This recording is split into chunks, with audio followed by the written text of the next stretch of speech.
Connaissez-vous vraiment l'histoire d'Odin, Thor, Loki, ainsi que tous ces dieux? Venez découvrir la mythologie nordique, l'histoire des As et des Vanir, de la création du monde au Ragnarok. Je suis votre guide, suivez-moi dans ce monde. D'après l'Edda poétique, Odin et la déesse Terre Jord eurent un fils. Thor, le dieu As le plus sympathique et le plus fort. Dès son jeune âge, Thor est destiné à devenir un guerrier de renom. Futur héritier d'Odin, il se charge de la protection des divinités nordiques et le bruit court qu'il pourrait même surpasser son père. Malgré leur lien de sang, Thor et Odin ont des opinions différentes. Même s'ils s'allient pour le bien des dieux, l'intérêt qu'ils portent aux humains était différent. Odin, proche des rois, jarls et nobles comtes, et à l'inverse, Thor venait en aide aux peuples en difficulté. Mais cette divergence n'empêchait pas qu'ils soient complices. Le dieu du tonnerre vit à Asgard, avec sa femme Sif. Un jour, Loki coupa la magnifique chevelure or de la femme de Thor.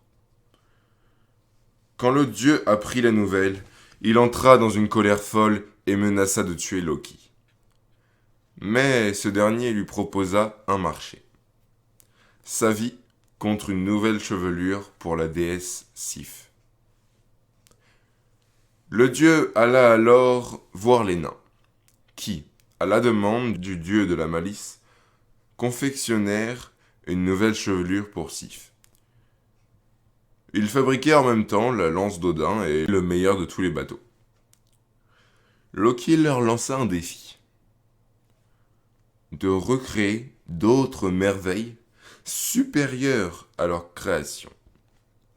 Les nains acceptèrent et se mirent au travail. Le dieu de la malice se transforma en mouche afin de les perturber. Le premier nain, Sindri, posa un morceau de fer dans la forge et demanda à son frère, Brokr, d'actionner le souffle en continu jusqu'à ce qu'il revienne. Loki, transformé en mouche, piqua la paupière du nain. Le sang coulait dans ses yeux, et il fut obligé d'arrêter le souffleur pour nettoyer ses yeux.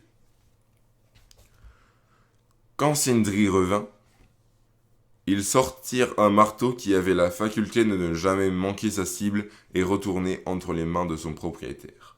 Mais, à cause de l'arrêt temporaire du soufflet, le manche du marteau était trop court. Ils appelèrent le marteau Mjolnir. Ainsi, Thor reçut son marteau et la chevelure de sa femme. Pour soulever Mjolnir, il avait besoin d'une ceinture de force et des gants en fer magique pour l'agripper.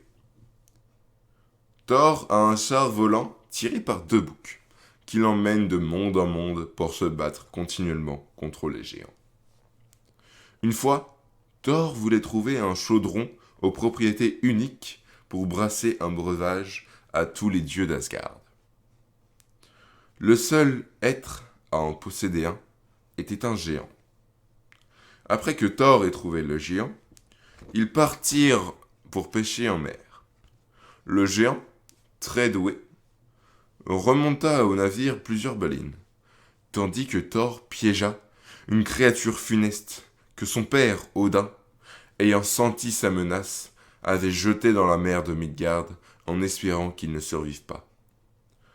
Le serpent si grand qu'il fait le tour du monde pour se mordre la queue. Jormungandr, un des enfants de Loki, et d'une géante de la désolation. Thor le remonta sur le bateau et fit sa connaissance pour la première fois, mais, terrifié, le géant coupa la ligne de pêche et le monstre prit la fuite. Le dieu et le serpent sont destinés à se rencontrer à nouveau. Et bien voilà, c'était le début de l'histoire de Thor. Et vous pourrez bientôt découvrir comment se passera la rencontre entre Thor et le serpent de Midgard. Venez me rejoindre sur les réseaux sociaux. Salut!